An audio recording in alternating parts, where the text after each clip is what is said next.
Greetings to everyone. Hope you will all fine with your family. Last video में हमने अपनी first unit को complete किया था, जिसमें phase space was one of the most important topic that we have discussed. आज हम unit second को स्टार्ट कर रहे हैं. ठीक है, पहले इसमें कुछ बेसिक टर्म को देखेंगे कि क्या हमने इसमें स्टडी करना है. उसके बाद धीरे धीरे मेन टॉपिक्स पर आ जाएंगे. Let us start our second unit.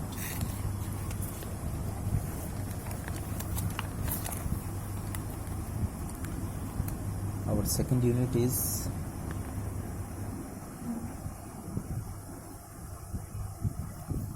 entropy and Boltzmann's statistics. Entropy and Boltzmann statistics.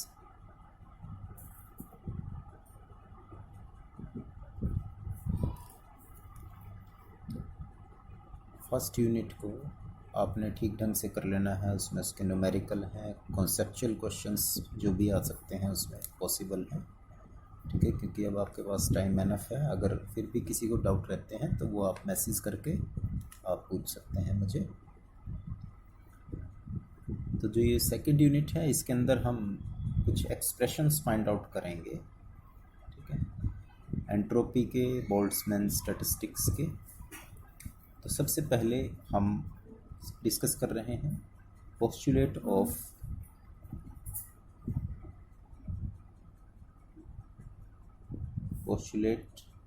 Of statistical mechanics, of statistical physics. ये चीज़ हमने पहले कंसिडर करनी है कि क्या पोस्टुलेट कंसिडर किए गए थे और उन्हीं के अजम्पशंस मान करके आगे हमने इसको कैरी फॉरवर्ड करना है. ठीक है, कुछ पॉइंट्स दे रखे हैं पोस्टुलेट में. सबसे पहला पॉइंट है ऑल गैसेस, जिसके साथ भी हम इसको डील करेंगे, या सिस्टम, गैसेस या सिस्टम, ठीक है, are composed of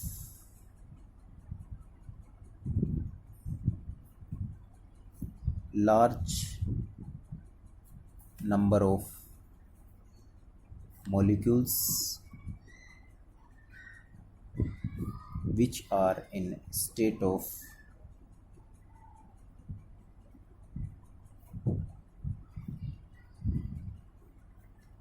random motion.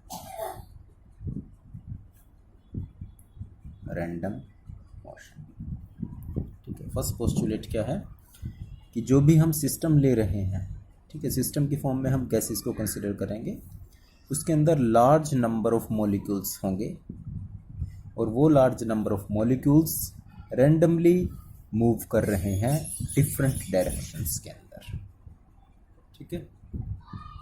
Second, the total number of molecules in a gas और system are constant. Total number of molecules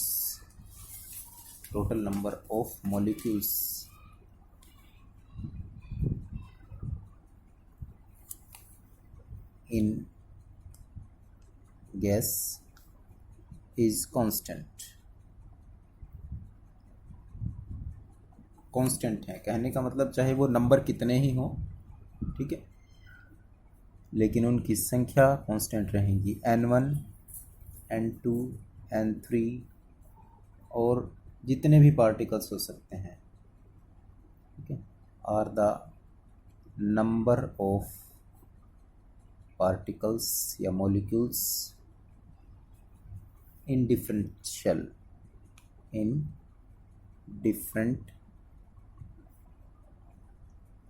shells. हमने N1 एक शेल में ले लिए, N2 दूसरी शेल में, N3 तीसरी शेल में, जितने भी हो सकते हैं डिफरेंट शेल्स में हैं, लेकिन उनकी वैल्यू N1 प्लस N2 और लास्ट जितने भी हैं n3 n4 n5 all are constant, n के बराबर है and that value is fix constant. ठीक है, ऑल आर कांस्टेंट, ये n नहीं, n1 plus n2 plus n3 जितने भी पार्टिकल्स हैं वो सारे कांस्टेंट हैं, फिक्स हैं उनके amount. Third point, the total energy of the system, total energy of the system is constant, is constant. ठीक है, जैसे नंबर ऑफ पार्टिकल्स फिक्स हैं हमारे लिए, उसी तरह से उनकी पूरे सिस्टम की जो एनर्जी है वो कांस्टेंट है। If n1 u1 is the energy of n1 particle,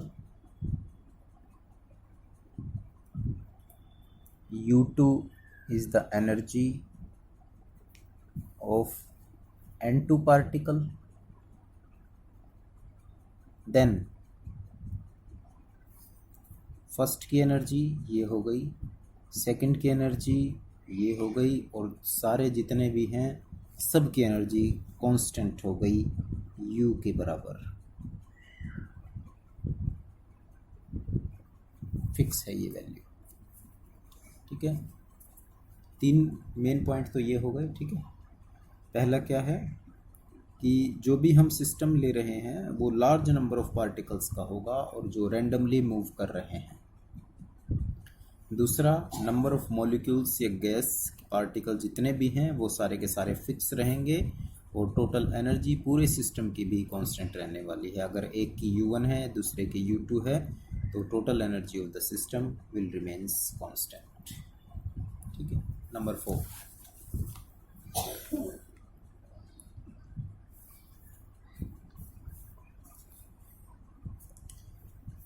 in phase space, in phase space all the elementary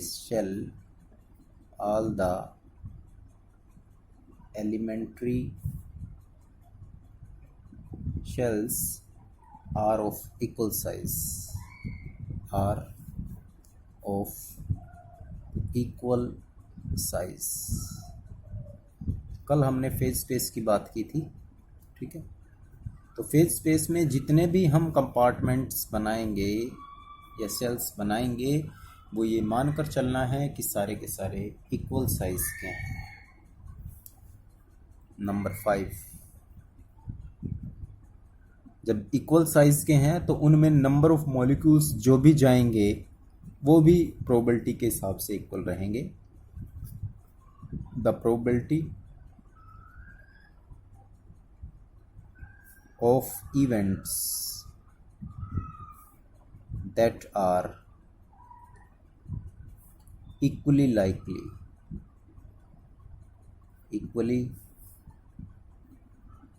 likely to occur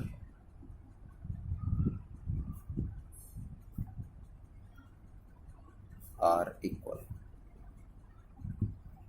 ठीक है, जब सब साइज सेम है, यानी कि जितने भी सेल्स हमने लिए हैं सबका साइज इक्वल है, तो उनके अंदर नंबर ऑफ मॉलिक्यूल्स जाने की प्रोबेबिलिटी इक्वल रहेगी। किसी में भी कितने भी मॉलिक्यूल्स जा सकते हैं सेल्स के अंदर। ठीक है, और सब में बराबर, मतलब कहने का मतलब इक्वल है प्रोबेबिलिटी जाने की। कोई भी पार्टिकल किसी भी सेल के अंदर जा सकता है। Number 6, the equilibrium state, equilibrium state. ठीक है, इक्विलिब्रियम स्टेट से मतलब मैक्रो स्टेट से है हमारा। Of system correspond to state of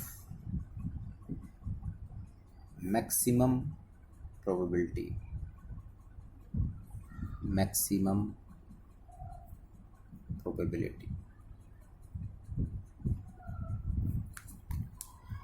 यानी कहने का मतलब ये हो गया कि जो मैक्रो स्टेट है, ठीक है, किसी भी सिस्टम की, वो मैक्सिमम प्रोबेबिलिटी स्टेट को शो करेगी। मैक्रो स्टेट को आप सभी अच्छे ढंग से समझते हैं। लास्ट आर्टिकल में हमने मैक्रो स्टेट को डिस्क्राइब किया था कि मैक्रो स्टेट क्या चीज़ होती हैं। तो ये आप जो हैं 6 पॉइंट्स जो हैं वो ध्यान में रखने हैं, और ये कई बार एग्ज़ाम में पूछे जा सकते हैं, ठीक है। तो ये 6 पॉइंट आप मान करके, कंसिडर करके आगे के लिए जो भी हम, जैसे आर्टिकल में हमने बोल्ट्जमैन स्टैटिस्टिक्स का नाम दिया था, यूनिट का नाम एंट्रोपी एंड बोल्ट्जमैन स्टैटिस्टिक्स। तो बोल्ट्जमैन ने क्या कंसिडर किया, ये पोस्टुलेट उसके अंदर हमने ले लेने हैं सारे के सारे, ठीक है। तो चलिए नेक्स्ट आर्टिकल हम डिस्कस कर रहे हैं। अब जो हमने phase space last time discuss किया था उसी को आगे थोड़ा सा लेना है, ठीक है। ये चीज़ें जो अभी हम डिस्कस कर रहे हैं ये बेसिक चीज़ें हैं, लेकिन एग्जामिनेशन पॉइंट ऑफ व्यू से भी इम्पोर्टेंट हैं और वैसे भी समझने के लिए। Phase space volume available to the system, available to system. एक बार दोबारा से थोड़ा सा फेज स्पेस के बारे में देख लेते हैं, क्या हम डिस्कस करा था लास्ट टाइम। जब हम स्टैटिक सिस्टम लेकर के चल रहे हैं, फिक्स सिस्टम, ठीक है, तो 3 डायमेंशनल स्पेस में एक्स वाई जेड से हम पोजीशन को इजीली फाइंड आउट कर सकते हैं। यानी अगर n पार्टिकल्स हैं तो 3n कोऑर्डिनेट हमें चाहिए एक स्टैटिक सिस्टम को समझने के लिए। लेकिन अगर सिस्टम डायनेमिक है, ठीक है, सिस्टम डायनेमिक है तो पार्टिकल्स मोशन में है, रैंडमली मोशन में है। रैंडमली मोशन में है तो उनकी वेलोसिटी भी है और उनके मोमेंटम भी है। तो इसका मतलब ये हो गया कि हमें मोमेंटम के कोऑर्डिनेट भी चाहिएंगे और उसके पोजीशन के कोऑर्डिनेट भी चाहिएंगे। तो ये दोनों कोऑर्डिनेट हमें चाहिए जब भी हम एक डायनेमिक सिस्टम को कंसीडर करके चल रहे हैं। और अभी मैंने जो आपको बताया है वो डायनेमिक सिस्टम था। एक पोस्टुलेट का फर्स्ट पॉइंट यही था कि system contains different number of molecules और वो रैंडमली मोशन में। तो जब हम डायनेमिक स्टेट की बात करते हैं तो उनकी जो मोमेंटम है dpx, dpy, dpz से रिप्रेजेंट हो रहे हैं, और volumes of the coordinate in position x, y, z से कोऑर्डिनेट से हो रहे हैं। तो टोटल 6 कोऑर्डिनेट एक बार में हमें चाहिए, पोजीशन के और मोमेंटम के, और इन दोनों को मिला करके हम इसको इस तरीके से रिप्रेजेंट कर सकते हैं, ठीक है। तो यहाँ पर फर्स्ट पॉइंट में हमने यही लिखा कि सिस्टम जो भी हम लेंगे उसके मॉलिक्यूल्स रैंडम मोशन में हैं और n नंबर्स में हैं। तो इसीलिए हमें फेज स्पेस को लेकर के चलना पड़ेगा। तो अभी मैंने क्या बताया है, phase space volume available to the system, ठीक है। तो क्या कंसिडर कर रहे हैं, let us consider n identical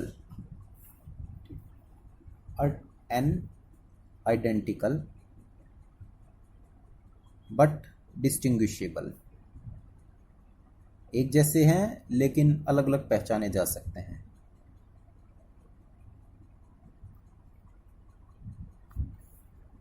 identical हैं बट डिस्टिंग्विशेबल हैं particles,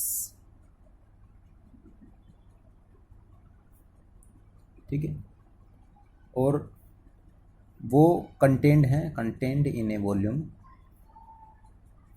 content in volume v, किसी वॉल्यूम v के अंदर कंटेंट, ठीक है। और जब गैस के पार्टिकल्स हैं they are randomly moving, the particles are moving randomly,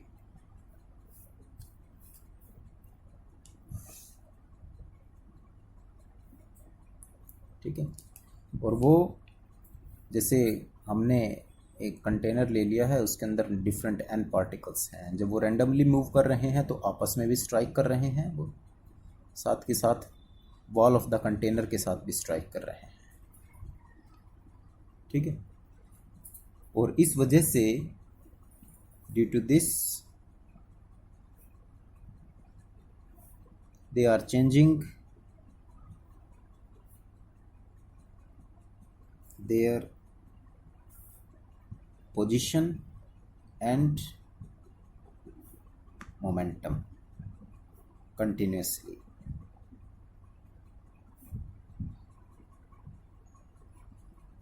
इस वजह से वो अपनी पोजीशन भी चेंज कर रहे हैं और अपना मोमेंटम भी, क्योंकि जब वो रैंडमली मोशन में हैं, अपने साथ स्ट्राइक कर रहे हैं, दूसरे के साथ स्ट्राइक कर रहे हैं, वॉल ऑफ द कंटेनर के साथ भी स्ट्राइक कर रहे हैं, तो पोजीशन तो चेंज हो ही रही है। और जब कोलिजन हो रहा है तो उनका मोमेंटम भी चेंज हो रहा है, ठीक है। अब इसको रिप्रेजेंट कैसे करना है हमने, phase space volume available to the system, ये कैसे होगा। वी रिक्वायर, जैसे लास्ट आर्टिकल में हमने लिखा था, 6 coordinate to locate a point in phase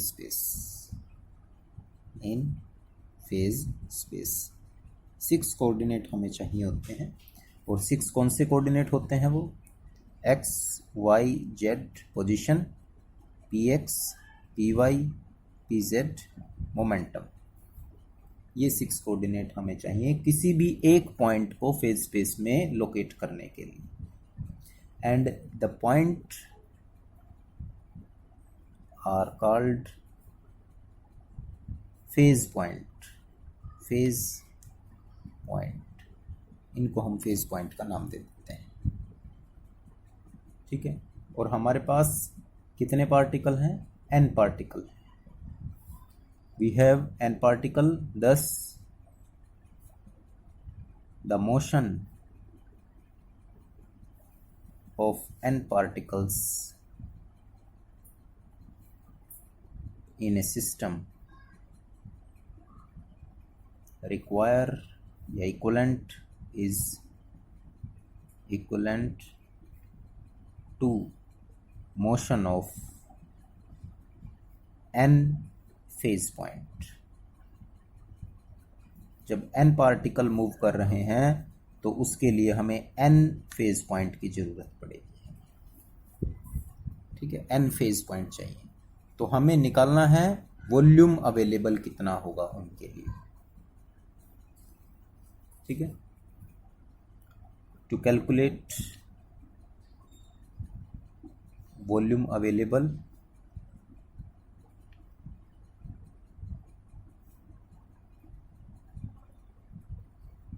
let us consider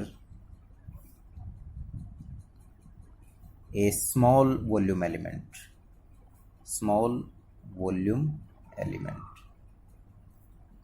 in phase space। हम स्मॉल वॉल्यूम एलिमेंट कंसिडर कर लेते हैं, ठीक है। और जैसे कल रिप्रेजेंट किया था उसको d स्मॉल टाउ से रिप्रेजेंट कर देते हैं। और कैसे होता है ये, dx, dy, dz, dpx, dpy and dpz. This is the small volume element that can be represented in a phase space. Small। और अगर हमें टोटल फेज स्पेस निकालना हो, total phase space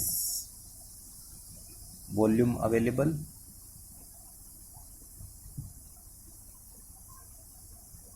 is given bye,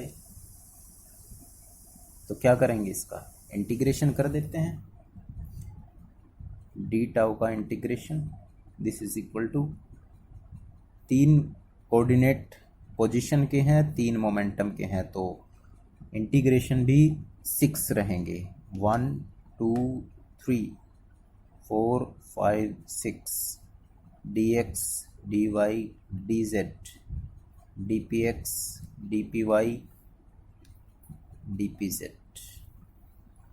So this is the volume available for the phase space to the system.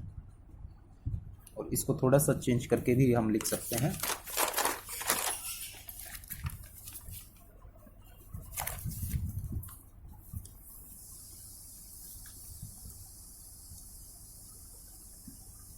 ये था हमारे पास d tau, this is equal to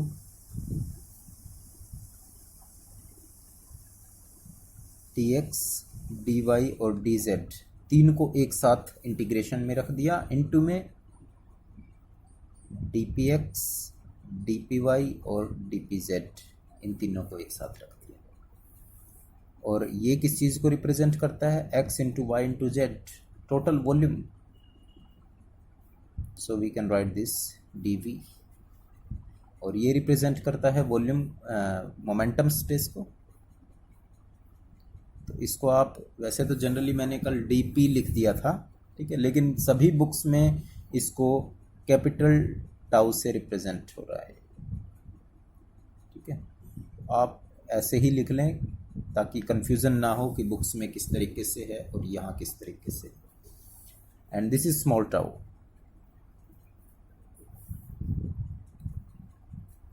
तो डी टाउ का integration tau, this is equal to v का d v का integration v और इसका इंटीग्रेशन टाउ. ये हो गया हमारे पास, ठीक है. थोड़ा सा स्ट्रेट रख के, line straight. So this is the volume available to the phase space, ठीक है. ये तो बात हुई हमारे फेज स्पेस में वॉल्यूम कितना अवेलेबल होगा. अब हमें ये भी देखना है कि जो भी हम फेज स्पेस ले रहे हैं उसका साइज कितना होगा.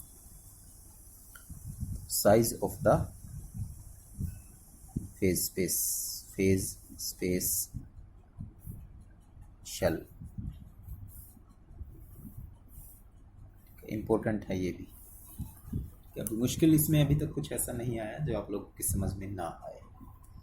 अब हमें स्पेस शेल का साइज पता लगाना है, कितना हमने लेकर के चलना है. जैसे मैंने बताया कि हमारे पास नंबर ऑफ शेल्स हो सकते हैं, उनमें पार्टिकल्स कितने भी, कोई भी जा सकता है, इक्वल प्रोबेबिलिटी है. तो हमें ये पता लगाना है कि इसका साइज कितना होगा जिस सेल में वो पार्टिकल एंटर कर रहा है. तो that is known as size of the phase space shell, ठीक है. वॉल्यूम हमें पता चल गया, इस तरीके से रिप्रेजेंट कर सकते हैं उसको. तो पहले एक वॉल्यूम लेते हैं, ठीक है. ये वॉल्यूम ले लिया, उस वॉल्यूम के अंदर एक छोटा सा शेल होगा, तो शेल लेकर के फिर हम उसको बता देंगे कि इतना होना चाहिए. Consider a volume element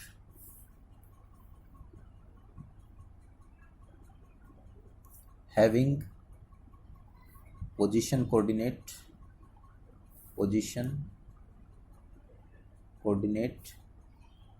laying between x and x plus dx, y and y plus dy, and z and z plus dz. इनके बीच में हमने एक वॉल्यूम को कंसिडर कर लिया है, स्मॉल वॉल्यूम एलिमेंट को, ठीक है. और जो उनके मोमेंटम है वो भी थोड़े से ही चेंज हो रहे हैं. एंड मोमेंटम कोऑर्डिनेट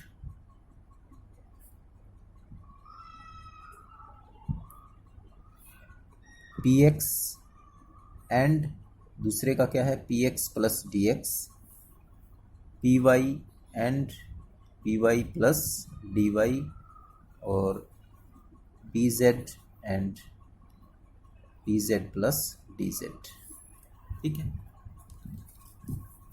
तो चेंज जो हो रहा है वॉल्यूम एलिमेंट से dx का ही चेंज हो रहा है, चाहे स्पेस में देखें चाहे हम उसके वॉल्यूम मोमेंटम के अंदर देखें, ठीक है.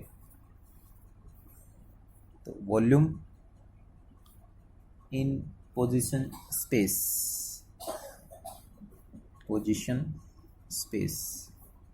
कितनी चेंज हो रही है, dv है और इसकी वैल्यू है dx dy dz. और ऐसे ही वॉल्यूम इन मोमेंटम स्पेस, इसको हम डी कैपिटल टॉ से रिप्रेजेंट कर रहे हैं। This is equal to d P x, D P y and d P Z.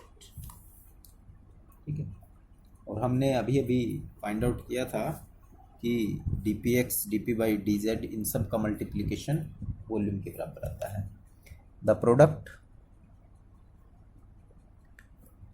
Of volume element in the position space and momentum space is called available space, is called available volume space। ठीक है, दोनों का, position का और momentum का product available volume space के बराबर है। तो अवेलेबल वॉल्यूम स्पेस को हमने रिप्रेजेंट करा है डी स्मॉल टाउ से, and this is equal to d x, d y, d z और D P x, D P y and d P z से। और जो वॉल्यूम अवेलेबल है ये प्रोडक्ट है पोजीशन का और मोमेंटम का, और मान लेते हैं इसकी वैल्यू एच नॉट क्यूब के बराबर आ रही है। ठीक है, here H not is constant having dimension ml2t-1। ml2t-1 किसका? प्लैंक्स कांस्टेंट एच की वैल्यू जो थी उसके बराबर इसका डायमेंशन है। ठीक है, ये हम इसको वैसे फाइंड आउट भी कर सकते हैं अगर आप निकालना चाहते हैं। जैसे अगर इसका वॉल्यूम हमारे पास था ये, और इसके अंदर जो हमने वैल्यूज ली हैं d P x, D P Y और डी जेड के बराबर, इसको हमने किसके बराबर कंसिडर कर लिया? लेट अस से एच नॉट के बराबर है, क्योंकि ये क्या है, सारी की सारी लेंथ हैं। ठीक है, और ये क्या है हमारे पास? मोमेंटम है। तो एक तरीके से हम देखें तो ये लेंथ इनटू में मास इनटू में वेलोसिटी होगा। ठीक है, ये लेंथ हो गई और ये मास और वेलोसिटी का प्रोडक्ट है। हमने क्या किया, इसको लेंथ को सेकंड से डिवाइड कर दिया और सेकंड से ही इसको क्या कर दिया? मल्टीप्लाई कर दिया। सेकंड से मल्टीप्लाई और सेकंड से ही डिवाइड कर दिया। तो ये लेंथ अपॉन सेकंड अगेन क्या बन गया? वेलोसिटी। और ये भी क्या है? वेलोसिटी। तो वेलोसिटी का क्या हो गया? स्केयर। वेलोसिटी का क्या हो गया? स्केयर हो गया। ठीक है, और यहाँ पर क्या रह गया? मास। ठीक है, तो हमारे पास यूनिट क्या बची है हमारे पास? देखो एक बार, वेलोसिटी का स्केयर इनटू में मास और इनटू में सेकंड, और जब इसका डायमेंशन हम निकालेंगे तो वो यही आएगा जो कि किसका होता है? प्लैंक्स कांस्टेंट में एच की वैल्यू के लिए हम लेते हैं कि kilogram metre square second, kilogram metre square second inverse और इनटू में सेकंड, और ये एच को ही रिप्रेजेंट करता है। और इसकी यूनिट भी अगर हम देखें, SI unit that is also joule second होगी। ठीक है, तो कहने का मतलब ये हो गया कि जब हमने डी टाउ को रिप्रेजेंट करा है इन दोनों के प्रोडक्ट से, उसको हमने एच नॉट क्यूब मान लिया। अब ये जो एच नॉट क्यूब है, ये क्लासिकल मैकेनिक्स में इसकी वैल्यू कितनी भी हो सकती है। ठीक है, क्लासिकल मैकेनिक्स में हम पार्टिकल्स मैक्रो साइज में लेकर के चलते हैं और उनका साइज और उसकी पोजीशन और मोमेंटम इजीली पता लगा सकते हैं। लेकिन क्वांटम मैकेनिक्स ये कहती है कि it is not possible to determine momentum and position of the particle. ठीक है, the classical mechanics in classical mechanics,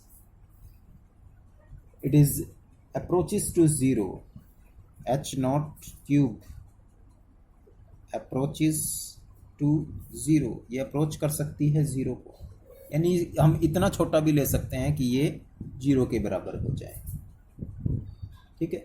लेकिन the value of H not in quantum mechanics it is determined by Heisenberg uncertainty principle। ये सभी आप लोगों ने पढ़ रखा है, Heisenberg uncertainty principle, and that is position and momentum should be greater than or equal to h, ठीक है। ऐसे ही अगर dy के लिए निकालेंगे that should be greater than h, और dz के लिए भी इसकी वैल्यू that should be greater than h होनी चाहिए। Therefore d tau that is equal to dx dy dz into में dpx dpy dpz, x के साथ x, y के साथ y, z के साथ z, that should be greater than और इक्वल टू h cube। तो this is the minimum volume of the available space, ठीक है। Hence according to this principle can not be less than, it can not be less than h cube, क्या size of the shell, यानी कि किसी भी shell का जो size है वो h क्यूब से लेस नहीं हो सकता, उससे हमेशा क्या रहेगा, बड़ा ही रहेगा इसका, ठीक है। तो total number of shell in phase space, तो कितने हो सकते हैं phase space, this is equal to total volume in phase space divided by volume of one space, volume of one shell। Volume कितना होता है, integration dx dy dz dpx dpy and dpz।